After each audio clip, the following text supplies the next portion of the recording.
Greetings, lovely people, and welcome to Fast Track 4. Today we're going to be talking about Hawkeye Episode 4. I've been saying Episode 5 a lot, but Episode 4, Partners, Am I Right? As well as the newest Episode 5, Ronin. And I won't be going into full detail on Episode 4, mostly because I don't have much to say about it, but that'll be the start, the first minute or so, and then the main gist of this video is Ronin. So, yeah. Spoilers ahead, as always. Let's just roll the intro.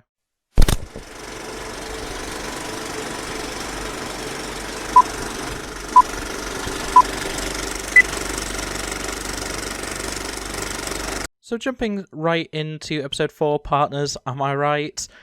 And yeah, realistically, we didn't find out all too much stuff. The reason why I ended up not doing a video on this episode specifically, like in its entirety, was just because nothing really happened that was like that surprising. Essentially we found out that Sloane is owned by Jack, which, you know, we knew that was the case. So, you know, that's an interesting thing. There's discussions of boomerang arrows, which hopefully we will see before the end of the series. That will be a fun little thing. And we have the idea that Hawkeye is haunted, broken physically and mentally.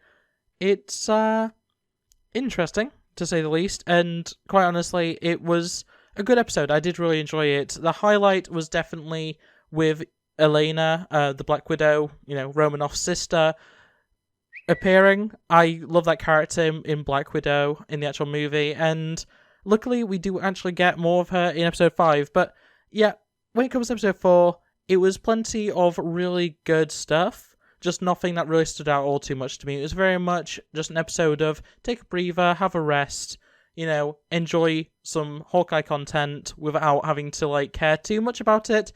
And honestly, I don't see an issue with that. When this series is as strong as it is, you know, having one episode out of the 5 so far where it's just a bit quieter, a bit more subdued in a lot of ways, other than, you know, a few major cameos, I suppose. They're more than cameos, but you know what I mean. Other than some, like, kind of major appearances, it was a pretty standard episode, and overall, pretty good. And that brings us pretty nicely onto episode 5, Ronin. And this actually starts with a flashback, which we've been seeing a lot of. This one was to 2018, with Yelena and another Black Widow operative hunting down a Black Widow operative to free her of her trance. It turns out that this specific Black Widow operative was actually already free and has been living her best life, living in a mansion, rich, you know, just having a great life, just doing well. And yeah, it's a good little flashback. We also see that Yelena, in fact, was blipped, which we assumed was the case, but we're not completely sure of. We actually see both her blip, well, both her dusting and her blip back into reality, as well as her initial response to that. So it's interesting we're seeing more of these events of, you know, people both disappearing and reappearing, or, you know, I guess before we've only really seen reappearances and disappearances. So it's nice to see what happens with both. It's a very nice visual effect with it all. It's a very nice scene.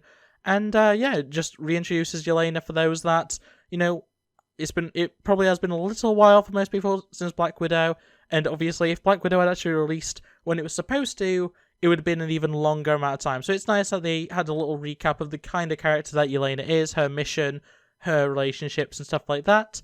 And the cold open essentially ends with her looking for Natasha, who obviously by this point is dead. Otherwise, the story very much picks up from where we left off. We have Kate returning home, injured, battered, bruised, and asks her mum to look into Sloane, basically telling on Jack. And we do actually see the repercussions of that. So Jack is arrested, but he is pretty confident that he has been framed, that he has been, you know, put into this situation by someone else, that he is not, in fact, the owner of this company. He's never worked it in his life, that's what he says. And honestly, from the events of this episode, I actually do believe, but we'll get into that a bit later on. So we then follow basically the main plot of this entire series, which is the whole tracksuit mafia, you know, bros. section, and we have the matchup that we've been kind of looking forward to this entire time between Ronin and Echo, and yeah, it's really good. Ronin, like, without any issue, manages to take out literally all of the Tracksuit Mafia, and then has a really good fight with Echo, and it's far better than any of the other Echo fights we've seen so far, which is saying something because they've all been real highlights of this series. And it works out with, technically, I would actually argue that Echo was about to win if it wasn't for Kate. So, obviously with Kate being told to leave, she was going to. She does have a little meeting with Yelena, which is what kind of puts her back on the track of becoming Hawkeye again. And, yeah, I'm not going to get into that scene. That scene is really good. I know I'm just glossing over it. That scene between Yelena and Kate is phenomenal. I love Yelena, just in every way. She's such a good character. But yeah, I don't want to get too much into that scene, because I don't want to spoil it for people, even if you've already watched the episode. Like, you already know how good of a scene that is. I don't want to get into it anymore, because it's so good. I can't do it justice. But yeah, because of that, obviously, Kate knows that it's Yelena, it's Black Widow's sister, it's, Natasha Romanoff's sister, that is after Clint, and I just think that's a really, interesting turn of events for them to actually do that. Also, I probably should have said this in the start bit. Obviously, Kate found out last episode that Hawkeye is Ronin, so not surprised that, she finds him in the Ronin gear and stuff. But yeah, it's a very good action scene with between Echo and Ronin, Hawkeye, whatever you want to say. It's really nice, and we do find out that it wasn't actually, it wasn't a normal assignment or a normal mission for Ronin when he actually attacked the Tracksuit Mafia. It was very much a case of he'd been informed by somebody, that had been told by someone higher up in the crime organization, which, spoilers, but you've already got this far, it's Kingpin. Kingpin actually put a hit out on Echo's father, which is, ooh, that's juicy. But in any case, we have some major revelations with that, and that is a really interesting plot point to be like, Echo could potentially be, end up being a good guy just because she'll turn against Kingpin. Really interested to see how that turns out, especially when, I believe in the comics, after a little bit more research, because as I've said before, I was familiar with Echo, but not, deeply. She has actually been an Avenger, so it would make sense if they decide they're going to have her as, a side character for the New Avengers, or the Young Avengers, whatever they end up calling it. I don't know. It's unlikely, I've had characters like Ghost that would have fit that bill before, that were just kind of sidelined. But, yeah, it's very much a case of, we have so many different factions in. Obviously, we have the Widows, with Yelena being really the only one that's actually active in this. The two Hawkeyes, Kate and Barton. I don't know why I always call Clint by his last name, but yeah, Clint and Kate. And then we also have Echo and the Tracksuit Mafia and all those characters. So it's going to be really interesting to see how it all ends up, because I believe next episode is the final. I'm very excited. I'm very interested. And this all ends up with Yelena actually following Elena Bishop, is her name? Kate's mum. I can't remember her actually. Is it Elena? It's weird because it's Elaine. Like Elaine or something. Is it Elaine? Something like that. It's too similar to Yelena, I'm pretty sure, so it's messing me up in my head. But yeah, it ends with Yelena actually following her to her place of work, I assume, or to some sort of place on business, and taking a picture of her and Kingpin. And I said about it during Echoes, I'm pretty sure, or it might have been during Hide and Seek, I'm not 100% sure, that I thought it was going to be the Kingpin from the actual Netflix show, and it actually is. I can't remember his name. I am going to quickly I'm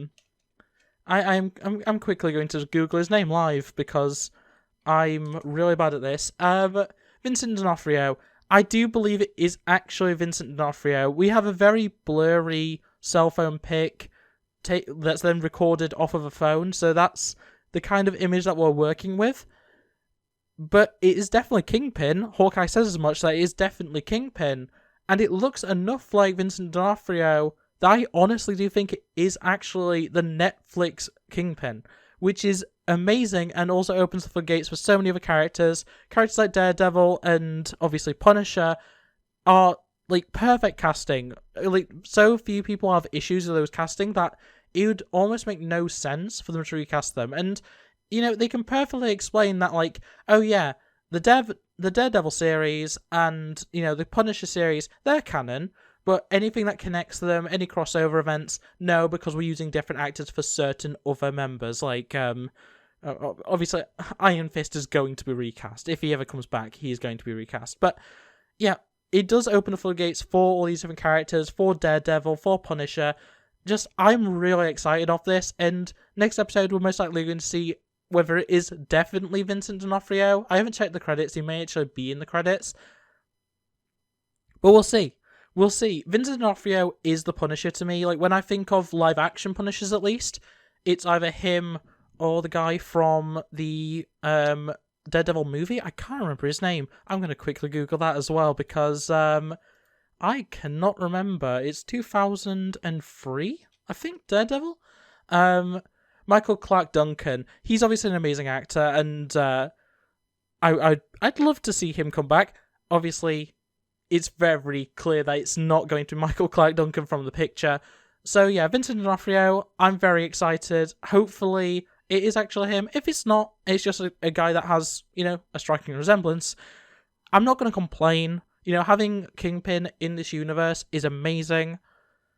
I just hope it's Vincent D'Onofrio, and that is really my main takeaway from this episode, as good as it was, and this episode had so much to discuss. You know, Yelena coming back is so good. I really like this episode. It's a really, really strong episode. All the fight choreography was amazing. There's a lot of stuff there. There's a lot of character development for both Clint and Kate, as well as Yelena, which wasn't necessarily lacking in Yelena because of how big of a role she actually played in Black Widow. But at the same time, I don't know. I thought it was really good. I'm very, very happy with this episode, and I can't wait to see what happens next. But in any case, that's going to be it for this episode. So if you enjoyed, make sure to like it, subscribe if you're new here, and ring that bell so you never miss an upload. I'll try and get the next episode actually out on time, because the reason why I didn't do a episode 4 cover, a thoughts video, whatever, was kind of because I kept having to put it off because of real life things that I was having to do next week. And if there is 7 episodes, I believe there's only 6, but if there is 7 episodes the week after, I will be able to easily cover them the day of release, like this one, hopefully. I'm doing this one a little bit late tonight because I had some meetings to go to, but yeah, either the day of or the day after is when I'm aiming for. So Wednesdays and Thursdays, look out for new episodes of this. But in any case, thanks for watching, and I'll see you next time. Bye! It's been a long week. I feel like I could use a vacation. I can hardly think. It's like the worst song you've